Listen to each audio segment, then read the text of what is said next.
Welcome in, Hokies fans, to this edition of the Tech Sideline Podcast. We record on Monday, November 7th, as we look back at a game where costly mistakes proved to be the difference in Virginia Tech's 1-point loss to Georgia Tech at home. On episode 269 of the Tech Sideline Podcast, we'll discuss some of the positives and negatives from this game, take a look back at this week's ACC Power Rankings, and preview a little basketball as both men's and women's teams tip off their season tonight. All of that and more coming up on episode 269 of the Tech Sideline Podcast, which starts right now.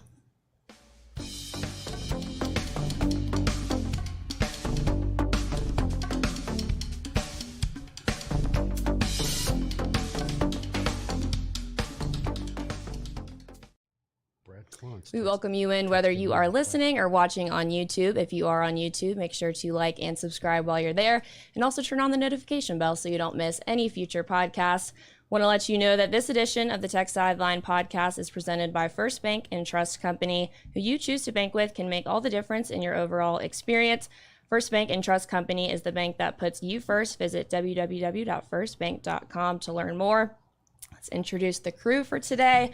On set, we have Will Stewart, founder and general manager across the way, Chris Coleman, lead analyst and columnist to my right, David Cunningham, managing editor and producer for Tech Sideline in the fourth chair, Carter Hill producing behind the scenes, Kyle Marshak is also in the room, and I'm your host for today, Katie Adams, as I give my best go at the recap episodes after watching Jake do it all season long. I believe today is his first game day as the voice of Vanderbilt women's basketball, so he's in Kentucky for a game against Western Kentucky, I want to say, but that's very exciting. So good luck to him tonight.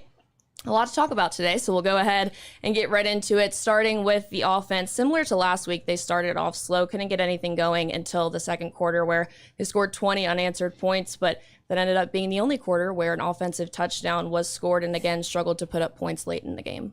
So I want to do my usual thing of managing expectations for my day on the podcast. It's RSN, so I don't get it, can't DVR it. As I've said many times, I watch the game and I'm not very analytical while I'm watching it. And if I can't watch it again later, then I'm really kind of stuck with my emotions and looking at the box For score. future reference, you can watch it on ESPN Plus afterwards, a replay. But not if I'm a Dish subscriber. Really? Yeah, it won't serve it up for me because that's how I log into ESPN Plus as a Dish person. Right. Well, I log in as a YouTube TV person, and it lets me watch the replay. It won't let you watch it live. It blacks it out live, but you can watch the replay. Interesting. While we're actually, sometime when you're talking, I'll try to look it up. But it's been my experience that I cannot watch Interesting. it. So it gets really frustrating because people are like, just do this, do that. And I'm like, you don't understand. Every single app or service I pull up asks me to log in as a Dish person, and that's where it stops. Right. So if you're a cord cutter, these RSN games kill you. Yeah. Or if you're Dish. If you're, if you're Dish. So a lot of my comments about the offense, including this one, are going to be kind of how it felt. Right. I thought, and Chris, I'm really interested in your input on this. I thought the offense looked different and a lot better. I know that sounds funny. They only had 300 yards and scored 10 of their own points. But I just thought we saw a lot of action and motion we hadn't seen before, the jet sweep stuff. A lot of players in motion. The running game was, particularly with the tailbacks, was successful up the middle. So let's go down the stats. If you look at the tailback stats, King, Holston, and Black ran 19 times for 113 yards, which is just under 6 yards a carry. 0 yards lost. These guys are averaging 6 yards a carry and not losing any yards. Yeah. So, and what did we see? We saw Blumrick with a great catch. We saw Jaden Blue caught a ball. You know, I just thought that the way the offense looked was a lot better. And like I said, I know that sounds funny because it wasn't like they rang up 30 points. Still haven't hit 30 points this year. So what are your thoughts? I texted you at halftime and said we look way different. Yeah. I thought there was more read option. Yes, that too. More read option in the running game. You know, maybe some more motion and things like that. But I agree. Like, just that was my perception watching the game. And again, I'd have to go back and rewatch it and then rewatch one of our earlier games. But I thought things looked different. And I thought they worked better in the first half. 186 yards in the first half. I mean, not a lot, but good for us. Yeah. But then, it dried up after halftime. Yeah. And the turnovers hurt. Man, the turnovers hurt. Yes. Like Keshawn King fumbles inside the 10. That's 3 to 7 points you're not getting. William Ross misses a field goal that it's interesting. He made his first 8. He's missed 2 in a row now. Yeah, well, he hasn't attempted one in a game in over a month now. Right. He missed one against Pitt. Right. Didn't even try him against, who was after that? Miami and NC State. NC State. And there was a bye week. So, yeah, he hasn't attempted one in a month. Yeah. So maybe you lose your rhythm. And then one got blocked. And then they had another fumble, I think, inside the Georgia Tech 30. I don't remember. I mean, there were 2 fumbles inside the 20. Wow. Inside the 20? Inside the 20. Yeah. So, you can have a good game offensively and still not score many points. They were right there, and it's the turnovers that killed them. Well, we said we wanted to see more creativity, and they did generate a lot of that. Obviously, it didn't result in a win. But how about that trick play attempt where Chance Black is in at quarterback and they try to pitch it out to Grant Wells? Georgia Tech was all over it, so credit to them. Yeah. But I think somebody in my group was, and I'm like, whoa, wait a minute now. It didn't work, but we haven't seen that all year. Right. At least it was something different, right? I didn't realize Chance Black was that was Chance Black. Yeah, I mean, I knew it was Chance Black. He was left-handed, right? Yes, I think he threw it left-handed. Mm-hmm. Yeah. So I don't know if he has any. I don't think he played any quarterback in high school. I think he was clearly under orders to throw that no matter what, because Wells was covered. Oh yeah, he was definitely covered. It may have been Charlie Thomas. Charlie Thomas had a really good game. Yes, he did. Yeah, there were some things I noticed about him, especially in pass rush. That guy's a ball player, man. Yeah. He's undersized linebacker, but a good player. As far as the offense goes, and I ran the numbers for my article yesterday, and in Virginia Tech's 5 home games, with the exception of the Miami game, they've scored more points in the first half than they have in the second half in their home games. And even in the Miami game, they didn't get going until the fourth quarter. So it's especially like the third quarter, right after halftime, they've been really bad offensively at home. And I got to wonder, they're not getting as long a halftime as normal because they're leaving the stadium, walking back up the tunnel, going back to the Merriman Center, and that whole group. That takes at least an extra minute to get there. And then you've got to leave at least an extra minute early to come back. And then, your coordinators are it's a little further for them to go to get to the locker room too. So I just wonder if they're not getting... if their half times are 3 or 4 minutes shorter because it's such a longer trip to where they're going for halftime, as opposed to the actual locker room in Lane Stadium under the west stands. And Price said after the BC game that they were doing that because they wanted to dress more guys, and there's not enough room in the west stands. The west locker room that they usually It's really small. Yeah. I've been in it, so I understand. It is small. But at the same time, it's very, very important to get the guys that are playing coached up at halftime. And I don't know if they're operating at 100% efficiency by moving their halftime locker room outside of the stadium. It just takes so long to get there and get back. Yeah. And this all goes back to, and I know you've talked about this and written about this before, Frank's chapter about 1993 and it was 10 or 15 or 20 things that he changed. Yeah. And one of them was he cleared out guys from the sideline who weren't playing. Yeah, and that was part of the big changes he made after 92. He said he looked around at some point and there were so many guys on the locker room, or on the sideline, during games that weren't playing. Waving to their families. Yeah, and it's just too many guys, too many distractions to a certain extent. And he decided to dial it back. Unless you had a reasonable chance to get into the game, you weren't dressing because he wanted however many guys were going to dress, all of them focused in on the game and nobody providing distractions for anybody else. And that was one of the things he did to turn the program around. So Tech, if they're dressing more guys this year, which it sounds like they are under Pry, I don't know. If you're dressing a bunch of dudes that have no chance to play and then you're costing yourself 3 to 4 minutes at halftime because of it,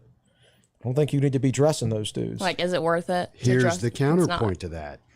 It's a different era. You have to recruit your current roster all the time. Yeah, and Yes. And if you send a guy up into the stands to watch a game from the stands, So that's, I'm not saying that's a valid viewpoint, but it is different, and it's something to think about. You know, Liberty's ranked 19th in the country, and 3 of their last 5 recruiting classes ranked outside the top 100.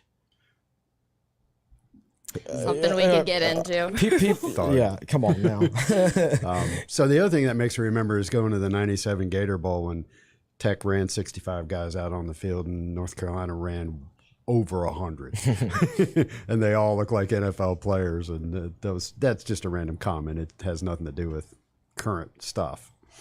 Well, Coach Price said after the game that this team was tougher to defend than they had been in the last 3 weeks, and that was apparent, but it still was the same result. And I want to get more into that fourth quarter collapse, which kind of happened in back-to-back weeks. Turnovers played a huge role in the loss of this game. Was the Keyshawn King fumble inside the red zone the moment that you knew that this one was over? I mean, I think you'd be lying if you didn't have the "here we go again" thought. Yeah. When that happened, like at that point, you're still up by 11. You should still win the game because they have to drive. I mean, he fumbled where? What yard line? It was inside the 10. Yeah. The box score said he fumbled at the 10. It was recovered at the 9. So they had to drive 91 yards. So you should still be able to stop them from scoring there, right? So you prevent yourself from taking a 14 or 18 point lead, but at the same time, you're still up by double digits and they have to drive the length of the field. So you're still in good shape. They went 90 yards in 5 plays, including giving up a 56-yard touchdown pass. And again, it's asking you can't collapse like that. And again, it's asking Dax Holyfield to cover a slot receiver who's dragging across the field in man coverage. Yeah, Nate McCollum, who's like pretty much their best receiver. Yeah. And it gets back to what I keep saying is you keep seeing this. It's almost game after game. The opposing coaching staff is exploiting these mismatches. Right. And Price said he got asked this past week, why is Georgia Tech better now since they fired Jeff Collins? And he said, they're just making fewer mistakes. Yeah. And that's certainly part of it. But, I think that they did a good job scheming things up at times. That was a good call to get Dax isolated, and that's not Dax's fault. It's like no middle linebacker should be asked to do that. And then the 3rd and 19 was an excellent call against the defense Virginia Tech had call, which was too deep coverage and then under man. Delane could have done a better job keeping inside leverage, but at the same time, that drag route across the field with your other receivers all running deep to take all the other defensive backs out of play. That's an excellent call against that defense. So it was good coaching by Georgia Tech. They got us there. Yeah. So for me, to get back to your original question, it goes back a little further than that when Ross missed that field goal 2 plays into the 4th quarter. That's a chance to go up 30-16, and he misses it. And you find yourself thinking, stop giving them chances to stay in it, and stop giving the third string true freshman quarterback chances. Yeah. So I kind of got a bad feeling about that because he's been, through the first 5 or 6 games, he was a really reliable kicker, and I was counting on him to make that. And so, You said earlier, he started out very accurate towards the beginning of the year, and in this game, we were on track to score our most points that we had all year. And of course, that ended up being the difference. The missed extra point and the missed field goal. If you make both of those, then we win and get above 30 points. He lines up, and I said to my buddy, I'm like, we haven't hit 30 points all year. And he misses a field goal. My buddy's like, shut up. When the extra point got blocked, I told my buddy, I said, watch, we'll lose by 1 now. And I was kind of half joking, but I was also kind of half serious. Apparently the field goal had like a botched snap, and it was from the guy wearing 25. I don't know. I would need to re-see it too. I haven't been able to rewatch the game. You go back and you watch the highlights on the just like ACC a 5 Digital minute Network. segment on YouTube from. Oh, it's less. It's like 2.5 minutes. It's if that like they don't even show the 3rd and 19 play. Right. Yeah. So that's when I had to log into ESPN Plus just so I could watch. And they also did not do a condensed game, which they usually do. And the condensed games are kind of weird because I think they throw it over to an intern who just chops it up without giving any regard for big plays. It seems like isn't that like 2 RSN games in a row where they haven't done a condensed version? Condensed game. Maybe. So it might be an RSN thing there. I don't know. Yeah. Well, interceptions proved to be a struggling point for Grant Wells earlier in the year, and he had mostly improved from that. He did throw another pick this week. I think it was with 7 minutes left. The ball kind of got bobbled up, and other teams secured it. His ratio now, though, is 8-8 for touchdowns and interceptions. That's a bummer because he's made a lot of progress in that ratio. Yeah, he had. what was it, 4 against Old Dominion, and 2 of those weren't his fault. Yeah. So he's thrown 6 interceptions this year, which were his fault. And considering like the numbers he threw at Marshall, he actually has improved on that. That's one part of his game where in terms of number of interceptions. Number of interceptions, and only 6 of them have been, I don't know how many were his fault at Marshall and how many weren't, of course. But as far as interceptions that are his fault, he's got 6 in 9 games. Man. That's an acceptable number. It's not hideous. It's just, we're just not scoring enough points. Yeah. That interception proved to not be the most costly move we saw from him. Zach Pyron runs it in with 3:30 left, a Georgia Tech touchdown. We get the ball back, and then Grant Wells fumbles. The issue the issue is that he fumbled. But when you're in that situation, how much time was left? After it was 57. Yeah. And Virginia Tech had like one timeout. Is that right? They didn't have any. Tech had no timeouts. Again, no timeouts. Because Tech used 2 to stop the Georgia Tech defensive drive and burned 1 on the third and 19. The 3rd and 19. Yeah, exactly. So, prior to the 3rd. Yeah. Prior to the 3rd and 19. So that's a thing. And I think it would be interesting if somebody had asked Pry about that, because, Virginia Tech's got all the momentum. They forced the 3rd and 19. Their crowd's going crazy. They just had a sack. Timeout. And then the Georgia Tech goes over and gets it. You see a lot of teams call a timeout on big 3rd down plays. Yeah. To be fair, but the thing is, like, it's 3rd and 19. It's really hard to pick up 19 yards with timeout or a not, true freshman quarterback. You're right, whatever coverage you call, and whether you call a timeout or not, chances are you're going to get a stop there. But we didn't. You replace a bunch of penalties with a bunch of turnovers. And Yeah, exactly. It's sometimes what was new this week was the blocked extra point and the missed field goal. Yeah. But you thought the turnovers were fixed, but they rear their ugly heads again. But back to the Wells fumble.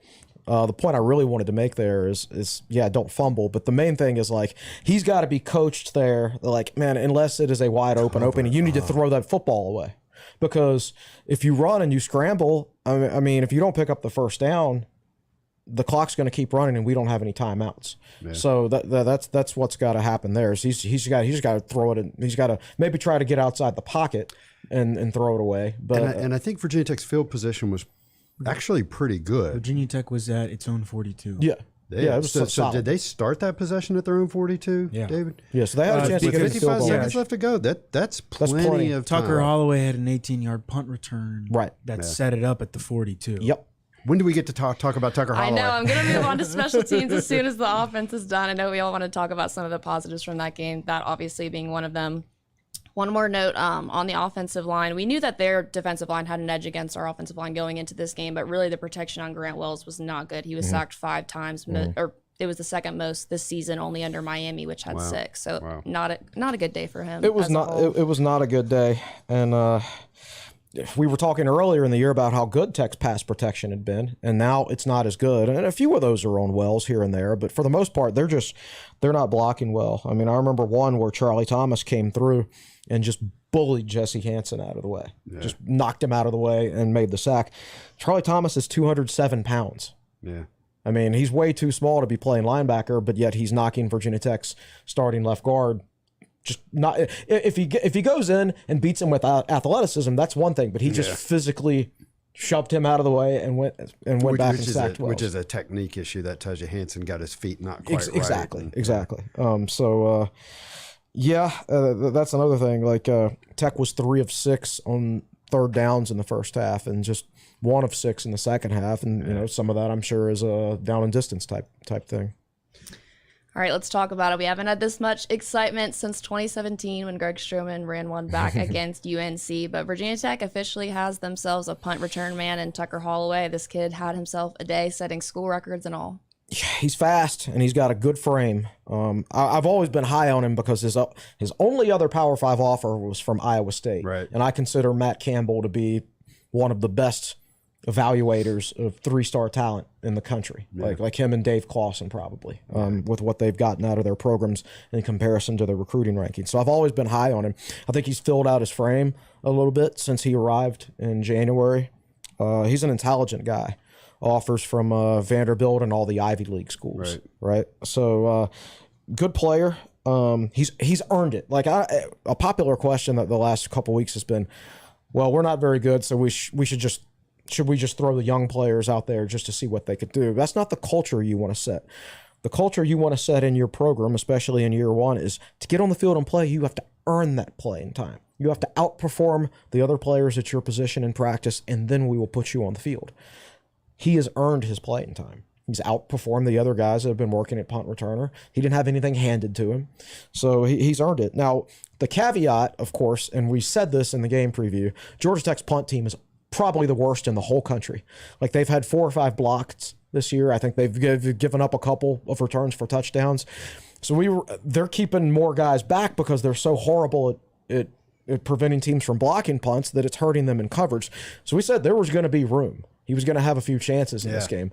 And to his credit, he took advantage of them. So Tech got better, but like Duke is going to cover most likely a lot better. But Tech only had, 30? David, how many was it? 33 punt return yards all year? Yeah, before all year. Tech's punt return team has been horrible. And Tucker Holloway set the single game record. Right. Like he broke the single game record for most punt return yards in Virginia Tech school history. And he did a great job the previous week against NC State as far as how he caught the ball, his communication, his decisiveness, but he didn't return any of them because Tech's blocking was so bad. So it was a mixture of Tech improved this week, but Georgia Tech has the worst punt team in the country most likely. So yeah, it's a step forward, but now you've got to take that step forward against somebody competent. So I thought that Shanahan, their punter, distance was decent. I haven't looked it up. Hang time was not good. So that gave Tucker Holloway a lot of chance to catch the ball. They should just punt it out of bounds. They should. So if it's interesting, yes, he had 188 yards in a game, which is the single game record for Tech. I think it broke, Antonio Freeman's record from the 1994 Pitt game. Yes. I was at that game, and the thing is, I don't even remember that. I do remember he ran it down the sideline towards the east stands. So it's interesting if you drill down into what Tucker did. Everybody's going to remember the 90-yarder, and that's what, of course, spurred him to have 188 return yards. But here are his individual returns. He had 7. 13 yards, 9, 13, 16, 90, 19, and 18. That last one, I think it was the last one. The guy had him wrapped up and he broke the tackle to set us up on the 42 for the last drive, if you want to call it that. I didn't think he had that kind of lower body strength. So if you take away the 90-yarder, he still averaged 16.3 yards per return on all the others. And if he had the numbers for an entire season, that would be number 3 in the country. Yeah. So you must have 1.2 punt returns a game, and you must play in 75% of your team's games. So that's not going to happen. And one more thing, I would describe him as not a lot of short area burst, but yes, once he got turned and got up the sideline, he's got good speed. Yeah, absolutely, right. absolutely. And that was the scouting report. People thought he had very good straight ahead speed, and I think he showed that. So now the question is, do you try to work him in some at wide receiver just to get some more speed on the field? Assuming that they are going to burn his red shirt, wanting him to return punts, you might as well incorporate him more. I think he technically still is eligible to redshirt. How many games has he played in? He's played three. So he could play in one more game and still redshirt. But the thing is, once somebody has earned something, he's earned the right to be the punt returner. You can't take it away. So do coaches... could this be a situation where once he gets to 4 games, Pry calls him into the office and says, I'm gonna keep playing you unless you tell me otherwise? You could have that conversation, but here you better have it this week though, because I'd rather play him against UVA, the game Tech has the best chance to win, than the next week. If you're going to redshirt him and you can play him in one more game, that would be the game to play. Hit the button, Carter. Yep, hit the button. So that being said, I don't think that conversation is going to be had. I think once it's hard to take something away from somebody that they've earned, especially right after they have a game like that. And he wants to get out there and do it again. Right. So the thing is, I want him to get out there and do it again. He's like one of our best chances to win. Exactly. So I would start working him maybe in a wide receiver. Now he's raw as a wide receiver. He spent a lot of time playing quarterback in high school. Did play some wide receiver too, of course, but so there's some rawness there. But I also think he's a highly intelligent guy. All those Ivy League offers, everything like that. He might be the type, if you put him out there, he does adapt fairly quickly. Yeah. So there's my answer. Do you just start playing the young guys now that you can't make a bowl? No, because I think they have to earn the right to play. But I think he's earned the right he certainly earned the right to be the punt returner. And if that could translate just a little bit anywhere else, there's your jet sweep guy. So I was watching him return that punt, and I was just like, I didn't really believe it till he got about the 10-yard line. I was like, oh, it looks like something good might happen. I'm not buying in. And then I'm like, wow, he's going to score. And I got this feeling that's kind of hard to describe. I wouldn't call it emotional, but it was just like, wow, that's really cool. And we just don't see enough of that these days. Caleb Smith said after the game that for as long as he's been here, that he thinks Holloway's maybe the most impressive true freshman that he's seen. Which is and Caleb's been here a while. Caleb's been here a while. Caleb was here when Tavion Robinson was our true freshman punt returner and played a lot as a wide receiver. So if he thinks he's more impressive at that age, he's a better athlete. I mean, Tavion is he's quick, but Tavion's not very fast, and he doesn't have a great frame and everything like that. He's got a good head for the game and everything, but Holloway's got fantastic speed and a great frame too. So yeah, he's got long strides. He's the guy I would be, if you want to start working in younger players, he's the guy I would try to work in a little bit. That Tucker Holloway touchdown was so good to see, and our entire sideline ran out and swarmed around him. So hopefully he gets more opportunities like that. Another special teams positive, Jalen Stroman fielded a punt at the 1. Yeah, that was we needed great. that. And then for the Colbeck fan crowd, he was out caught on the ball and ran kickoff it. return. Yeah. You brought it up. I don't know if it was the same play, but prior to the Kelly Lawson tip and interception return for a touchdown, they pinned Georgia Tech at their 5-yard line. That's right. Yep. Now he probably would have scored from the 20 or the 25. He got behind Georgia Tech. He was going to score, but it's one of those things that builds on itself. You make a good special teams play, you get aggressive on defense, and next thing you know, you got a touchdown. Everybody's all excited. That guy. We'll talk about defense. Yes, later. we're going to talk about the defense in the second half. He had a few minutes where he was you're like, whoa. Mm-hmm. Yeah. Before we talk about the defense in the second half, I want to throw it over to David for the first time. Yeah, so I've got some nuggets, and I will ask one question about the offense while we're on the offense. David Teal tweeted this. This is the second time in program history Virginia Tech has lost back-to-back games by 1 point. The previous was 1969 under Jerry Claiborne. Mike Barber tweeted this. Hokies and Cavaliers haven't finished with losing records in the same football season since... Oh, my God. Bill Dooley was the Virginia Tech head coach. It's got to be late 70s, early 80s, right? 77? 78. 78. Virginia Tech was 4-7 under Bill Dooley. Virginia was 2-9 under Dick Bestwick. Yeah. All this stuff, all these records getting set before I was for born. good reason. Yeah, when you were middle school maybe in 1978. Oh, I was in 8th grade. Yeah, there you go. I was in 8th grade, man. And so it's so nice to have Tucker Holloway set a record of the good kind. Thank you. No, we have set other records recently, and it's like we did that and we still lost. So.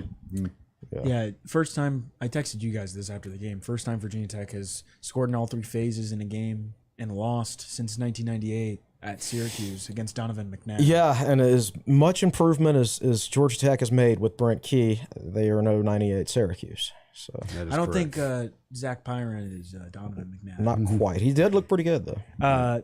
And specifically looking up a rushing touchdown, punt return touchdown, and pick 6. Virginia Tech was previously 7-0 when that occurred in a game.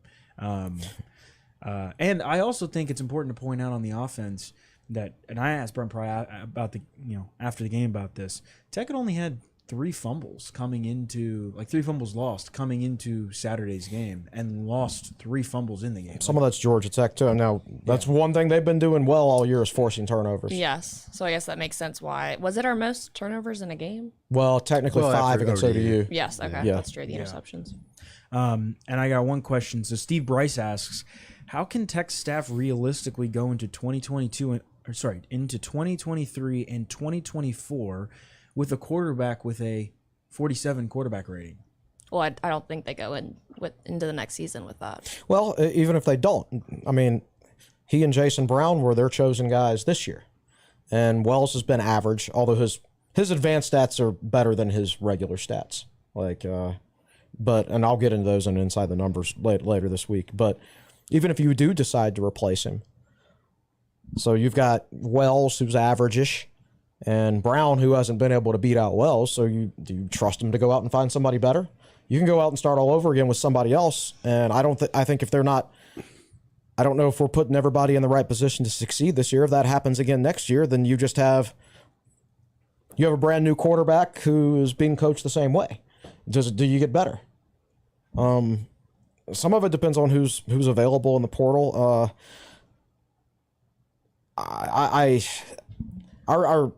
Some of our issues this year has been what we did in the transfer portal. It's easy to say, oh, you just go get guys in the transfer portal and you'll get better. Well, they got Wells, who, again, I've said has been average-ish. Brown couldn't beat him out. At wide receiver, you got Jaden Blue, who caught 95 passes for 1,000 yards in 2019. That year, he averaged over 5 catches and over 90 yards per game against Power 5 teams. Like 8 catches, 90-some yards against UNC, 5 catches, 132 yards against Maryland. He's got 4 catches against Power 5 teams all year. So we can go out and get a new wide receiver. We can go out and get a new quarterback. But if we don't put him in a position to succeed, it's not going to matter. Like, I think these guys we have right now could be playing better than they are. Mm-hmm. I already said in the last game, I'm not in favor of kicking Wells to the curb. I'm just not. You just can't keep doing that year after year after year. Oh, my guy didn't throw for 4,000 yards and 30 touchdowns. Let's go get another one. You just can't do that year after year after year. They've got a full season of film now on the guy. They know his strengths and weaknesses. Work with him. This is much more a coaching issue than it is a Grant Wells issue, and I 100% believe that. Like, Braxton Burmeister is San Diego State's third-string wide receiver right now, and Virginia Tech got more out of him at quarterback last year than they're getting out of Grant Wells this year. That is more coaching than anything else. And I know we just fired that coaching staff, so that's an odd thing to say, but it's true. Yeah. Well, and you remember the discussion we had at the beginning of the year, right, where Virginia Tech has not had a quarterback start every game for 2 straight seasons since Logan Thomas. Yeah. Like that, how many quarterbacks have come in and out through the revolving door since then? And, because like you say, not everything's going the right way. People want to basically close the door on the Wells saga. Yeah. And you get, again, I wonder about some personnel decisions. And last week against NC State, you get those 2 huge plays from Daquan Wright. And he played 41 snaps in that game, a career high, and Jaden Blue played 2 snaps. And then this week, Jaden Blue plays 39 snaps and Daquan Wright plays 11. Daquan Wright's made so many big plays for us this year over the last month. And then we just don't play him this game, basically. Right. I don't understand it. I just feel like the offense I saw on the field Saturday, again, I know 300 yards, 10 or 13 points or whatever, they'd be having a better year if that offense had been on the field all season. That type of offense. Yeah. That type of offense. Cut out the turnovers, and we're singing a different tune. And maybe we'll get a chance to revisit this after one of the next 3 games, where if they continue to run that type of offense with the things we saw, assuming they don't just go back to running up the middle. And Tech's run blocking grades this year were, generally speaking, the best they've been all year. Like, even Jesse Hanson's this week. This week. Even like Jesse Hanson's run blocking grade was like over a 70. Yeah. And I think that's because the play calling helped them out some. Like, Tech ran more read option. When you run read option, that means you don't block one defender, and that's the guy you make your read off of. So that's one fewer guy you have to block. So it helped the offensive line this week. The play calling helped the offensive line, and that's why the running backs were able to average over 6 yards a carry. Yeah, those running backs didn't do that in a vacuum. They did it in an offense that was, like you said, running some read option, and I'm sure that helped out. Mm-hmm. Some of the room up the middle when they were running, we haven't seen that in a while. We saw it early in the Pitt game. Other than that, we haven't seen it in a while. Yep. All right, well, that's going to lead us into our break here on episode 269 of the Tech Sideline Podcast, presented by First Bank and Trust. Talked a lot about the offensive showing for the Hokies in the first half, and when we come back, we'll take a look at the defense, talk about the ACC Power Rankings for this week, and get into a little basketball, because we sure need it. Make sure you stay with us. We'll be right back.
Welcome back into episode 269 of the Tech Sideline Podcast. Talked a lot about the offense in the first half, and now we turn the page to the defense. But before that, I want to throw it over to Will because I know that he had a tangent that he wanted to go on. Just a short thing here. I get there's always people that oh, this guy ain't it. We need to change right away. And so I'm going to make fun of somebody on Twitter. And I'm not going to say who is. For all I know, he's one of our subscribers. I mean, who knows, but he says, this is in response to the tweet you put out with that link to our game recap, David.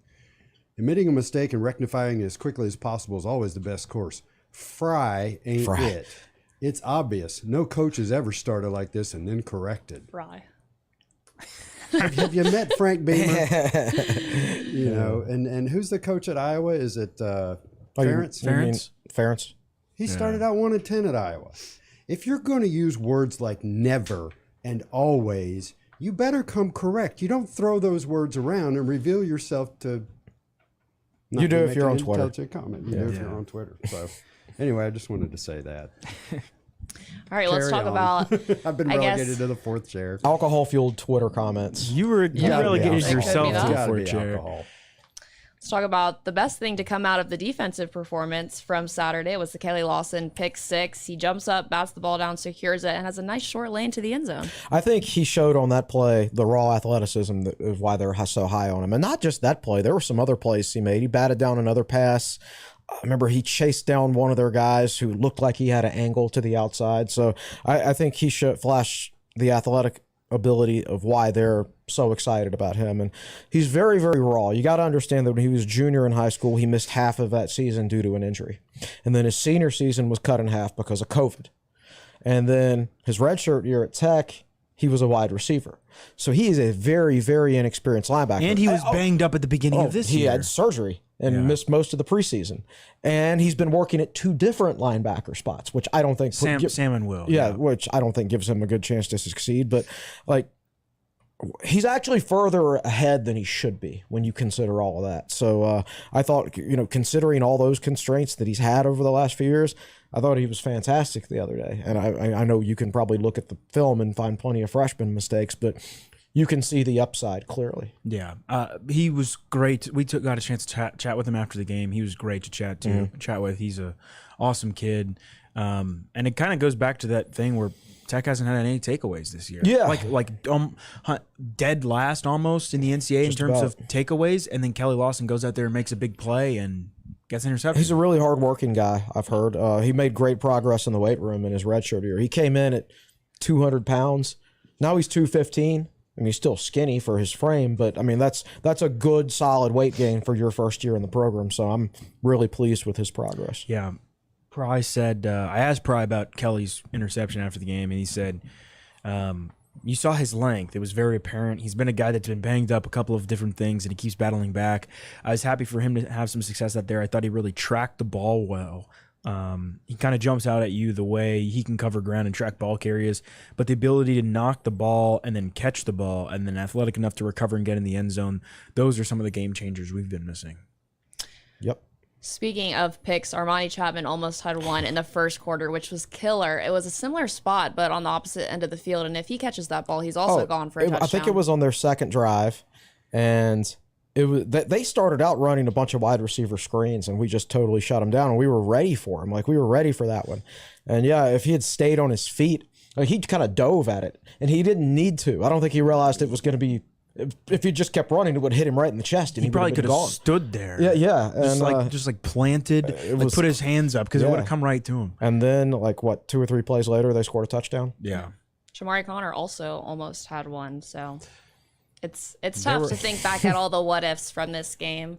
But a reoccurring issue has been the inability to stop the run, and that was apparent on Saturday, especially early with their first touchdown. It was like a 29-yard run, and Shamari Connor can't come up with the tackle. As much as I complimented earlier Georgia Tech's some of their certain play calls against Tech's defense, especially in the second half, I didn't think they started the game strong from a coaching standpoint. I think they threw the ball their first 5 or 6 plays. Dak Pyron was sacked on the first play. Very first play of the game. I'm like, well, this is going to go well. Yeah. Yeah.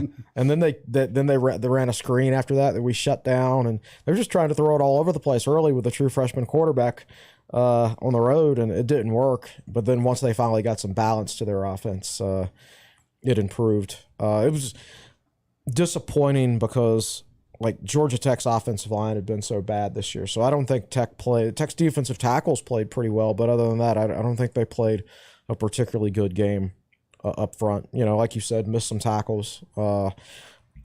Tisdale had been solid his first 2 games back. I didn't think he was very good, or at least not as good as he could be on Saturday.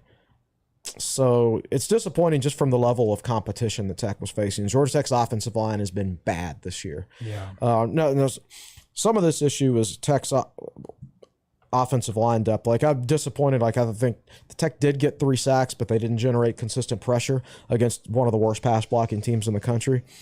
And, you know, I saw this at practice one day about it's really tough during individual pass rushing drills. You know, the offensive line is over here doing their individual drills, and then and then they'll pull out backup offensive linemen to come block the defensive linemen and linebackers who are working on pass rushing drills. And you could see J.C. Price visibly being really disappointed in the reps that the backup offensive linemen were giving the Tech starters on defense. Like Dax Holyfield, who I don't think has a sack this year, he was just out there just destroying backup offensive tackles left and right in these one-on-one blocking situations. So I don't think the Tech defense is getting a good enough look in practice because Tech has no offensive line depth at all. And I think that's hurting them up front defensively.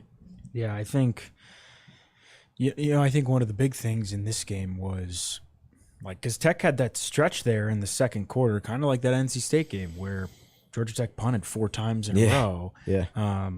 And Holloway housed one of those. And you feel like all the momentum's going that way. And then in the second half, Georgia Tech kicked a field goal on the first drive.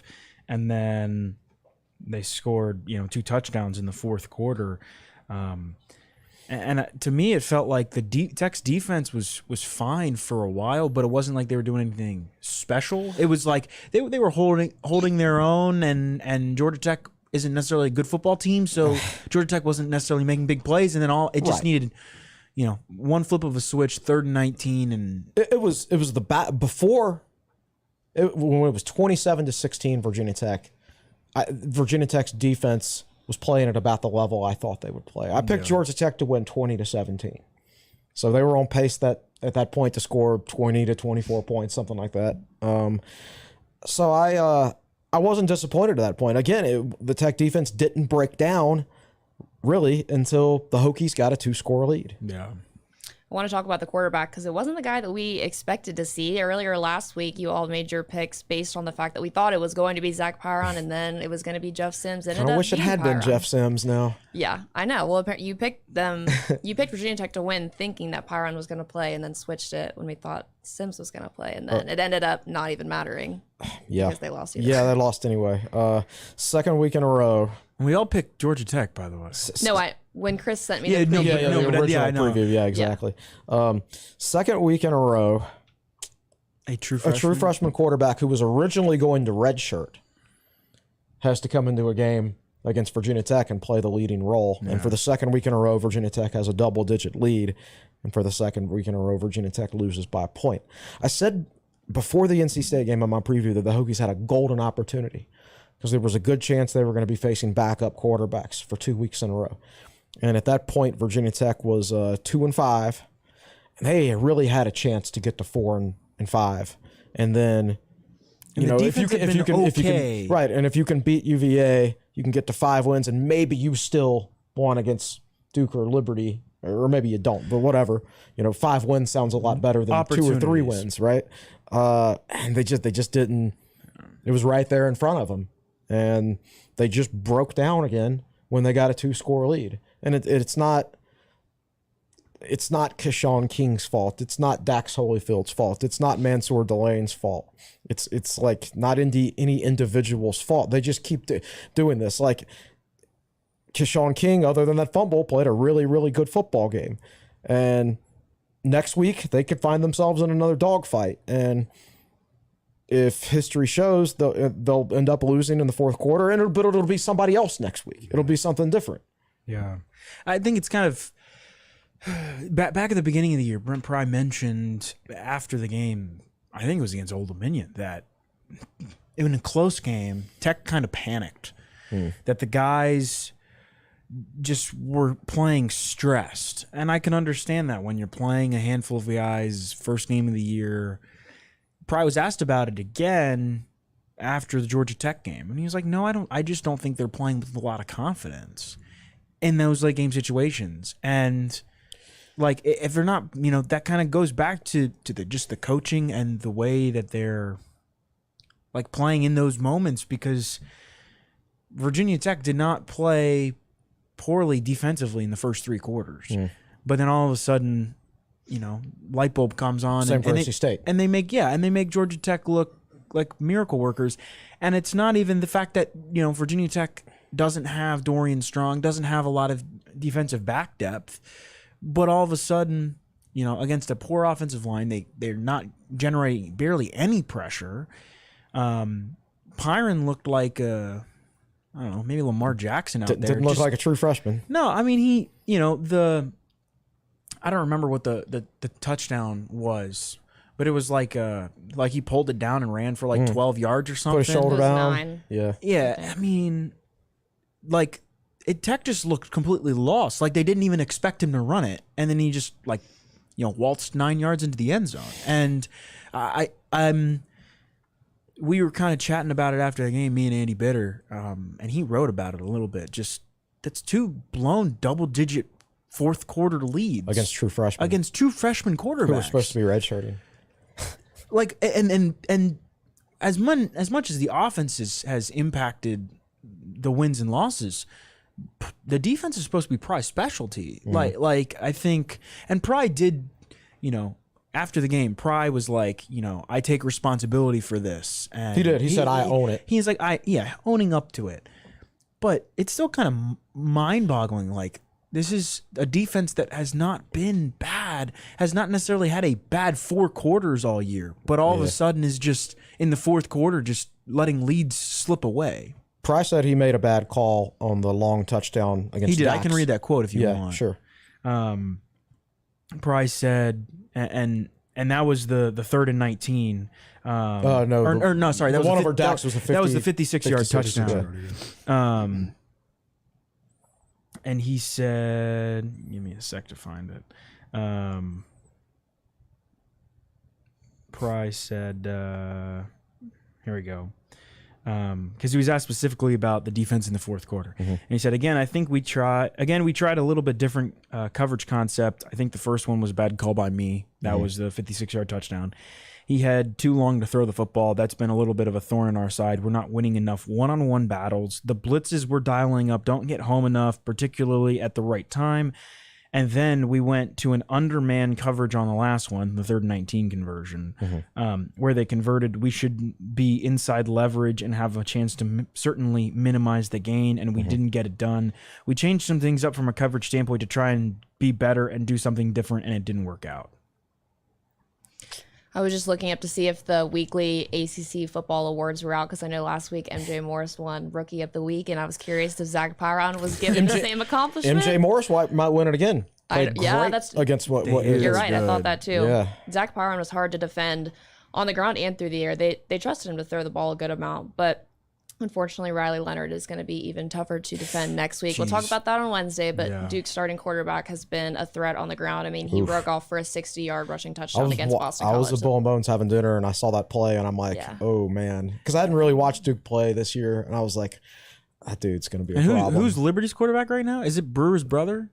No, he's been hurt all year. He's been hurt. Yeah, that's what I thought. we were saying he should be back for that game, but I mean, he hasn't played in so long that I don't even No, know. I mean, they're winning. They're not going to change anything. Yeah, and then, you're facing between Leonard and then Brennan Armstrong. Those are 2 quarterbacks who have been been playing football. Like, again, for a long time. This was the opportunity. Yep. 2 true freshman quarterbacks made them look like they were 30-year veterans or something like that. Yeah. Not good. One thing the defense was able to effectively stop was the 2-point conversion attempts. You cannot convert a 2-point conversion against Virginia Tech. Mansour Delane covered the first one, I believe. I don't know who had the coverage on the second one, but I don't know. That's 2 games in a row where Tech is just completely shut down 2-point conversion attempts. Yep. So there's a positive. Hokies have now lost 6 consecutive games for the first time since 1987 and are now bowl ineligible for the first time since 1992. Seems like a great time to move on from this and talk about the ACC power rankings, shall we? Shall we? We shall. All right, so let's look into it. We'll start from the bottom. Both of you have Boston College at 14 after they lost another game. I don't see that changing. Yeah. Yeah. No. Safe to say that they're solidified there. Both of you have Virginia Tech at 13. That's a change up from last week. Both of you had Georgia Tech at 13, but now we know that Georgia Tech is better than us. So I don't know that they're better, but I know that they beat us. They won. They were better than us on Saturday. So we moved down. They move up. David, you have Miami all the way down at 12. I'm curious. Well, you picked them to win the Coastal at the beginning of the year, so this is just something. They lost by 42. I picked Pitt to win the Coastal. Did you? When I voted for my media poll, I picked 2. Pitt. Okay. Miami was 2. Yeah. But a fall from grace. Who knew about alas. North Carolina, right? Yeah. Who knew Drake May was going to be so good? No one. Coastal chaos at its finest. Miami blown out by Florida State on Saturday. I mean, they just that's why I had Miami at 8. I dropped Miami from 8 to 12. Yep. They lost by 42. Yeah. I've got them at 11. So the only reason I still have them ahead of UVA is because they just beat UVA the previous week. Yep. True. UVA kept it close against North Carolina. They did with backup receivers, which was surprising. They gave UNC all they could handle. If they could have actually played that way against some other teams this year, then they could have won. Probably has something to do with UNC's defense, though. They're still not any good. They're regressing. It seemed like they had gotten better, and now they're getting worse again. Yep. So both of you have Georgia Tech at 10. David, you have the Orange all the way down at 9. I believe earlier they were at 3 for you. The Syracuse hype is dead. Yeah. I mean, I think Syracuse is one of those teams who's been played. They've been plagued with some injuries here and there, but also I think everybody's kind of getting a good read on. That's probably true. Who they are. The new offensive coordinator, new quarterbacks coach. Maybe early in the season, you're not quite familiar with what they're going to ask their quarterback to do, and now everybody's familiar. The run with defense has been really bad too, and I don't even. They're small up front. I don't even believe Abanikanda played for he Pitt did this not. weekend, Wow, really? and Pitt still beat them by 10. Syracuse also still commits a lot of penalties. That's true. Yeah, the only team that I think is up there in the ACC with Virginia Tech in penalties is good competition. Syracuse. We'll see who comes out ahead. So Chris, you have Pitt at 9, the team that beat Syracuse this weekend. David, you have Wake Forest at 8. Another bad showing from Sam Hartman, which is kind of Shocking. 2 weeks in a row. Yeah. That was a game, that Wake Forest NC State game. I was like, I don't want any part in picking that game. Just like NC State team who could barely beat Virginia Tech and a Wake Forest team that turned the ball over 8 times a couple weeks ago. Yeah. NC State has life. I think a lot of people thought they were kind of dead in the water once. Well, I Devin think Leary was out. MJ Morris has looked really good. Yeah. And now MJ Morris is the future, and they're doing pretty well. So David has the Wolfpack at 6. Chris, you have them all the way at 3. Because of that. Yeah. Because of that. Impressive. I anticipated after they beat Tech that they were going to start losing games because they don't have Devin Leary anymore. But they didn't. They won, so I had to keep them up there.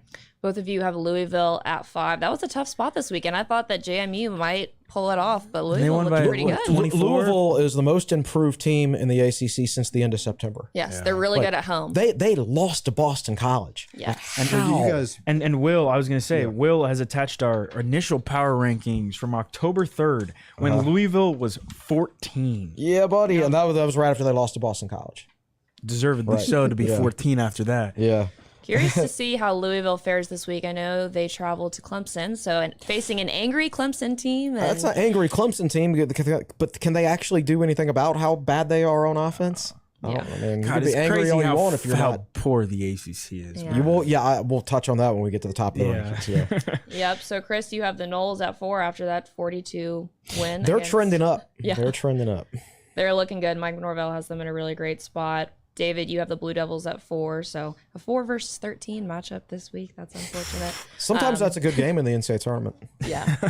And then we'll jump up to this 1 and week. 2, where David, you still have the Tigers at 1. Chris, you have the Heels at 1, but it's flip-flops. That's for what both have you of done for me lately? Yes. Is all it And is. North Just a week Carolina, by week. obviously. So we pretty much know those teams are going to play for the ACC You think North title. Carolina can beat Clemson in the ACC championship? I do. I think they can give them all they can handle. I don't know that Yeah. they will, but like it's going to be a matchup of one team with a good defense, one team with a good offense, and it's going to be very interesting. Now I will say this: it sucks being 2-7, but what really stinks is we're 2-7 in the worst of the two divisions in a horrible league. All right, so literally the worst team in the worst conference. All right, Notre Dame's 6-3.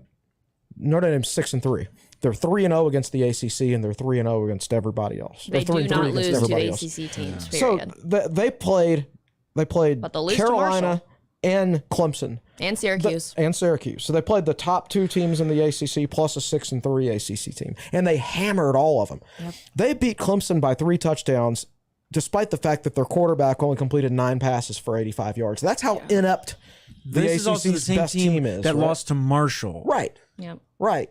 So, it's just a bad conference this year. The worst team in the worst division in the worst conference. Like, I thought this was a bad league in like 2008, and I guess probably from a top tier standpoint, Virginia Tech won the ACC that year with a 5-3 record. So there weren't. I don't think Virginia Tech wasn't in 2008 as good as Clemson is this year or North Carolina is this year.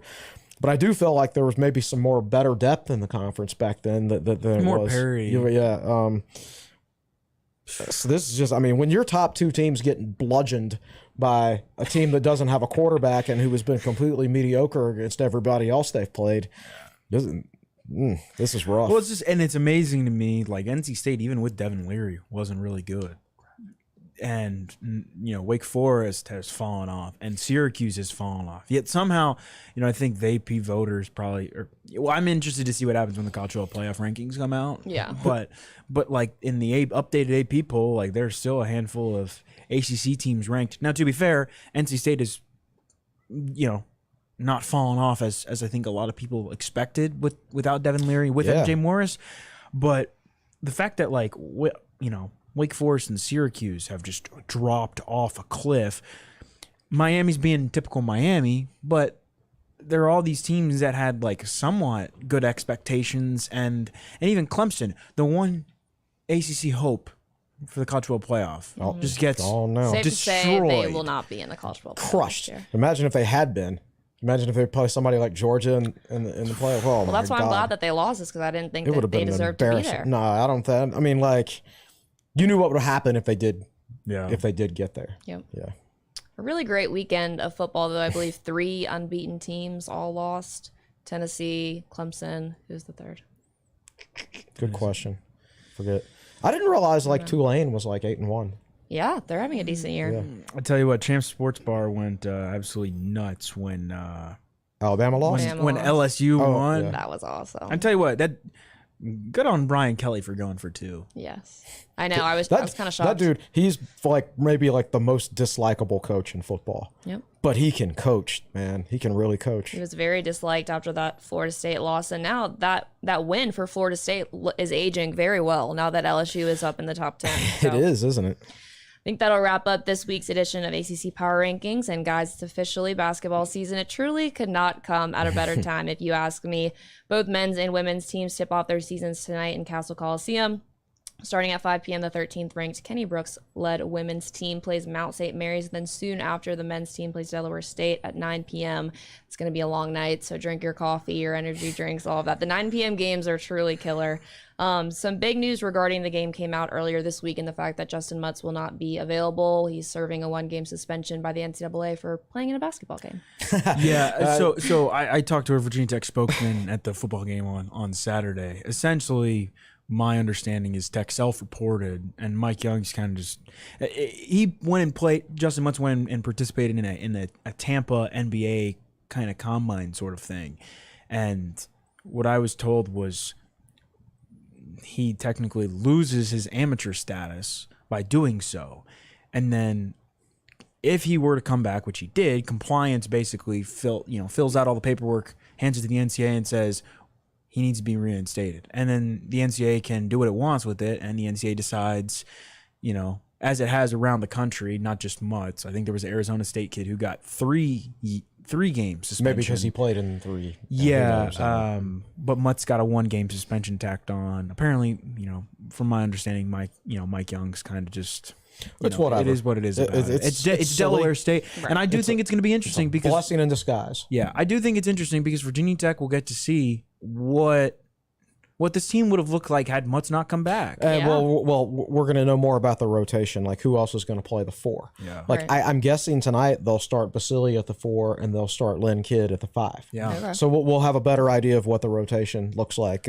How much is Camden going to play at the 4, and how much is he going to play? How at the much is 5? Basili going to play at the 4 versus the 5? So with Mutz out for a game, you get a better opportunity to learn other players' roles. And Mike Young will actually learn more about his team tonight, I think, than he would with Mutz playing. I agree, which is kind of crazy to think about. But I'm very excited for tonight. It's going to be really interesting to watch the men figure out how, so many moving pieces for Mike, figure out, especially the rotation, and like Rodney Rice is not expected to play. Yep. I think he should be. Mike said he should be back, I think around the Charleston Classic, which would be good. But yeah, just a lot of moving pieces. Yeah, and we actually had Drew Scott write a basketball article for us this morning, and he mentioned that some of the video he's seen online, he thinks MJ Collins is actually playing point guard. Yeah. So they could be using MJ Collins as the backup point guard so they can keep Hunter Couture on the wing, and that'll be an interesting dynamic because when Rice comes back, he's expected to play point guard. So do you slide Collins back to the wing and then Rice is now point guard, or you just leave Collins there if he's getting familiar with it? So that'll be an interesting dynamic for down the road. Yeah, Mike's coached for 30 plus years. I'm sure He'll he'll figure it figure out Yeah. something. Last time we played Delaware State, it was back in 2019. It was a 164-point victory for the Hokies, in which they hit a school record 21 threes. Hoping to see similar success tonight. Man. The over-under is Oh, 136, I think. Wow. Wow, that seems like So- an over might be a solid bet there. It'd be nice to break 100 points in your first game back as you return as ACC champions, Yep. but really looking forward to seeing the first minutes for some of these transfers who are going to have a big impact. We talked about Grant Basili, but also John Camden and is it Malijah? Malijah? Yep. I can actually do it now. Yes. Took me a Nice. few weeks, but I've worked Did it on help that Drew Scott wrote out the It does, pronunciation? yeah. Yeah. No, I'm excited to see kind of what John Camden can do. How much is he going to play, the 3 or the 4? We've talked about it all year, but like the versatility that this group has, and Mike Young always says it, you are, in terms of like where you can play, what you can defend. Exactly. If John Camden, who is 6'8", has the length to defend a 3 or a 4, that's going to help Tech a And the lot feet of times to this defend a season. 3. Yeah, and I liked how Drew Scott kind of mentioned the Camden's presence potentially on the wing could leave, or even I guess as a 4, he's going to draw bigger defenders, but he has to. Those defenders have to be quick, have to be shifty and lanky to be able to defend him. And at times he mentioned Leaky Black as an example, who's a bigger defender, guarded Couture and Maddox last year, and Aline. He's probably going to be a guy that might draw Camden as a matchup this time around. So how Mike Young kind of manipulates matchups and uses the, Tech could either go big or go small, or a lot of different things. He's got more mess around lineup with. options for sure. Yeah. And Drew Scott, by the way, not Scott Drew, not the Baylor coach, but Drew Scott, he's a former college coach. Yeah. So this is a pretty good authority on Virginia Tech basketball here. So it's definitely, whenever he writes anything about basketball for us, it's definitely worth a read. Yeah, go check it out. He'll teach you something. Shouldn't have too much to worry about tonight. Delaware State finished 2-25 last season, 0-14 in their conference, so it should be a good win for the Hokies. David, do you have what the expected starting lineup is for the women's team? I'm curious. I would assume it's going to be, Georgia Amore, Kayla King, Ashley Wusu, Taylor Soul, and Elizabeth Kitley. That's what I would guess. But who knows what Kenny Brooks does? I got to watch an hour of Tech women's basketball open practice last week, and I'm very excited. I walked into the gym. I don't think Ashley Owusu missed in like 25 straight shots or something like that. Oh, you have set her up. Yeah. No, I know. Well, so I tweeted that. I was like, Ashley Owusu doesn't miss, and then she missed a couple. Remember when Dorian Finney-Smith missed 25 shots in a row? including a bunch of layups. And then after he left Virginia Tech, he went to the NBA. And now he plays for the Mavericks. Yeah, I'm excited. I think this group is on the women's side is so the culture's so ripe, and I think Taylor Soule might have been a bigger addition than Ashley Owusu. She was elected as a captain. I know, so already making a big impact. Her, Kitley, Amor. She's Amor. She's Soule's kind of, I think, a vocal leader. Amor is obviously the point guard, and Amor is very vocal. Kitley can be, but Kitley's kind of more shy, and Soule is basically Justin Mutz, but a little bit more energy, which is kind of hard to believe, hard to imagine. But like Kenny Brooks told me, and I think he might have sat here on this podcast and said it, that Taylor Soule, could be the mayor of Blacksburg. Just because she loves it so much. Yeah. And I think her spark is really going to be huge. With both games, I'm very curious to see kind of how the rotation works itself out. And Kenny has a ton of different options. They've got some front court depth. They've got some young players like Charlie Dunn, a freshman from Australia, who I expect her to play some on the wing and help Tech. She's 6 foot, I think, but she's more of a wing than she is a 4. So, I think there are a ton of different options. Again, I think both teams have a lot of versatility, and I don't think Mount St. Mary's will pose much of a challenge, but they do have a really difficult non-conference schedule. That's good. No challenge. Need a challenge before you play NC State and they've got Kentucky and Missouri over Thanksgiving weekend, but the Bahamas. They've got Nebraska, a ranked team, the ACC Big Ten Challenge, and Tennessee in December. So I think this is just my opinion, and I know you don't go back this far. I think this team has more star power and more depth than any Tech women's team since maybe ever, but at least since the Sweet 16 team.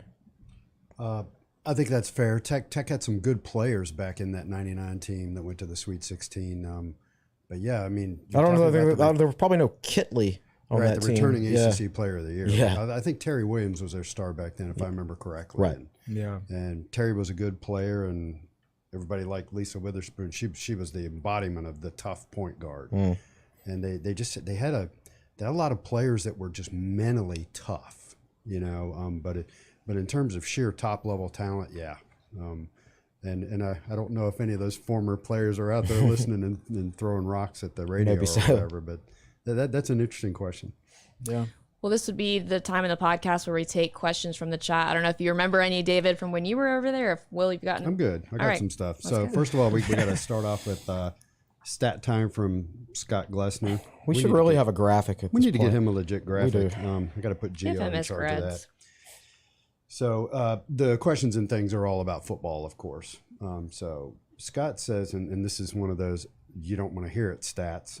He can only go back to 1985 looking this up, but Virginia Tech's last 6 football seasons, including this one, are the worst in forcing turnovers per game since 1985. And they are, in order, the 2017 team, 1.46 turnovers per game, 18, 1.46, 19, 1.46, 20, 1.55, 2021, 1.08, 2022, 0.67 turnovers per game forced. And David, you said you thought they were ranked near the bottom going into this game in turnovers. They were at the bottom. They're down there. Yeah. I mean, that's the thing. Like, Lawson's pick was only the 3rd interception of the year. And the other 2, one was against Boston College. That was Armani Chapman. And the other one was Keonta Jenkins at Pitt. And as I said, Virginia Tech was 7-0 previously when having a pick 6, a punt return for a touchdown, and a rushing touchdown in the same game. It's just so rare that all 3 of those things happen at the same time, and a win does not come together. Basically, when you think about it, you're getting 14 points that you weren't expecting. Yeah. Because you normally don't score a defensive touchdown or a special teams touchdown. You do them both in the same game. That's like you're just adding 14. Yeah. But then they gave them right back with the fumble inside the 10. Wells's fumble. It's so shocking that you lose when you get 14 free points that you really have to give it back for the other team to be able to overcome that. All right, so next question. I don't think we know the answer to this one, but it'll be interesting to get your input. But the person asking it is Brad Klontz, so it's since it's Brad freaking Clonchy, he asked the Hell question. So he says, what's going on Go with Braves. Dajuan Lofton and Jalen Jones? Really expected those two to be great weapons by this time of the year. Thought they both have a high ceiling, but we haven't utilized either. It's disappointing because, like, this is the second staff in a row. I mean, Justin Fuente sat right there and called both of them studs. And I talked to every Tech player I talked to in the preseason. I asked him, who's going to be the breakout player on offense this year? Every one of them said Dajuan Lofton. Yeah. Every single one of them. That was the first word out of their mouth. He impressed them so much in practice that they thought he was going to go out and have a breakout season. And it just hasn't been there, and I don't know why. That's a very good question. So apparently he does enough in practice to impress everybody from Justin Fuente to the current players that are left over. And he's been doing it since last year when he got here, but it has not translated into games at all, and I don't know why. As far as Jalen Jones goes, I wish he could have redshirted last year, but we were so low on wide receiver depth. Again, there have been a few games here and there where he's played a lot of snaps, and other games like Saturdays where he hasn't played at all. It almost seems like a weekly basis. And I was pushing a couple weeks ago that you got to get your rotation right. Figure out who your best players are, and then either play them. And I thought they were going to do that, and then this past week, we saw Daquan Wright barely playing, but Jaden Blue playing 39 snaps. Yeah, Jaden Blue had 39 and Wright had like 11. Right, and the previous week, Jaden Blue only played 2 snaps, and Daquan Wright played 41. So it still seems like on a week-to-week basis, they don't even know who their best players are and who should be on the field. And until you figure that out, you're not going to make much progress. I think it's also fair, though, that we don't know what's going on behind the scenes. Did somebody skip a class? Sure, that's absolutely right. Yes. We never know. The thing is, though, it's been going on all year. Yeah, but and I will say, like, we got some. Let's see if I can find it. Some good insight from Fontel Mines. We chatted with Fontel Mines last week, and he really praised Lofton, and I asked him kind of about the other guys in the room, and he wanted to harp on Lofton. And he did say, he said, quote, we all want the production to be through the roof, but that's going to come. That's going to come with time, and I'm not pressing. Lofton, is not pressing. He's going to continue to work his butt off, and he's going to make plays when we give him the opportunity. I think he did a good job last week. He had some solid catches, broke some tackles, and, man, he was phenomenal in the run game. And I actually included edit. Lofton graded out an 88.9 in run blocking. He's been a good run blocker. Him and Caleb Smith. And Mines did say it was interesting that, he's like, I don't just grade a receiver on what they do when they have the ball in their hands. 80 to 85% of the time they have the game without the ball. So, he praised Lofton about gaining a ton of experience. And when you talk about the ultimate worker who doesn't flinch and blink, Lofton's that guy. My guess is it kind of goes back to that same conversation you were just having. It's this Virginia Tech team.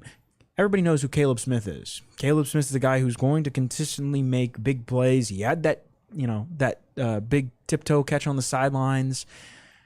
But outside of that, I think the staff is still trying to figure out what guys give them the best opportunity to win. That's the case as far as Jalen Jones sometimes playing. Lofton's out there every game, and they still can't. Either he can't open, or they can't get open, or they can't get him the ball, or whatever. I don't know. It concerns me because if he is that good in practice and it doesn't carry over to games, why is that? Is that a mental block for him, or is that just being out game planned by the opposition? Yeah, I don't know. And part of me wonders if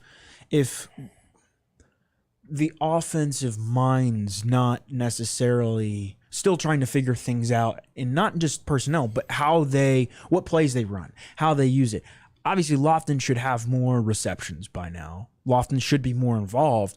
But part of me wonders if Tyler Bowen up there still trying to figure out how to be more creative is hindering and not splitting the reps as wide, and not as many guys touch the ball as they might have if he knew exactly what he was going to do. Well, you got to figure out a lot quicker these days. because of the transfer portal. And yes, you can bring guys in the transfer portal, but Dwayne Lofton signed with Virginia Tech because he had a previous relationship with Justin Fuente.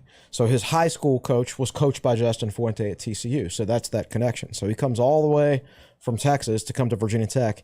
From the day he sets foot on campus, people start calling him a stud. Every player says he's going to be the best receiver on the team. He's going to be the breakout player, and then it doesn't happen. Yeah, I don't want to put myself in Dwayne Lofton's shoes, but sometimes it is natural, like, for a player to sit back and say, okay, everybody thinks I'm good. My former coaches, current players, they all think I'm a breakout player, but I'm not catching any passes. It can't be all my fault, right? So, like, it's not an attractive offense to play in. Yeah. And if you think you're a good player and you're not being utilized properly, like, how much time are you going to give the coaching staff to figure it out when you can go somewhere else and not have to sit out a year? So this stuff these days of everybody need the chance to grow and learn. No, you got to have it immediately. You either got it as an offensive coordinator or you don't, and or else you run the risk. You're not going to get 6 years, man. That's just not the case in the modern realities of college football. So they've got to figure that out, like, because it harms everyone's confidence in them. And my confidence in them doesn't matter. I'm just a regular dude. But if you go out there and go 3-9, 2-10, and have one of the worst offenses in the country, it undermines the players' confidence in you. I remember talking to Jaden Blue before the season, and he was so excited. He told me, he said, when I was at Temple, I had to use my own athleticism to get open. This is a paraphrase, what he said. He said, I didn't get any help from coaching as far as scheming me open. And he was like, at Virginia Tech, Tyler Bowen's offense schemes me open. Guess what? It hasn't. Wow. But that was his perception of it in practice. So everybody's perception of everything in practice about scheming players open, Dwayne Lofton being awesome, it has been completely proven wrong in games. In practice, you're not game planning to beat the Virginia Tech defense. You're just running your own basic stuff and trying to get better. You get into a game and you're game planning, and they're game planning to stop you. And we're not getting it done there. Sorry, that was a long answer. No, but great question, Brad. Yeah. Well, is there one man, more? I totally lost track. Listen to that. Okay, so over to Twitter now. One-word answer, all right? And I already know your answers. Cameron Questenberry says, will we win another game, football? Well, my one-word answer is yes. I would agree. God, UVA's bad. It has to be UVA. Yes. UVA's bad. I don't think Tech's going to be Duke or Liberty right now. We're 2-7, so you're not close, but you are in games. At some point, you're going to run into one. Like, even your worst hitters in baseball occasionally hit a home run. Bartolo Colon hit a home run one time, right? It does happen. Not that we're Bartolo Colon or anything, but it does happen. I don't think the Duke game is as unwinnable as some people think it is. Duke is a good enough football team to where they can almost beat UNC. Right? They almost won that game.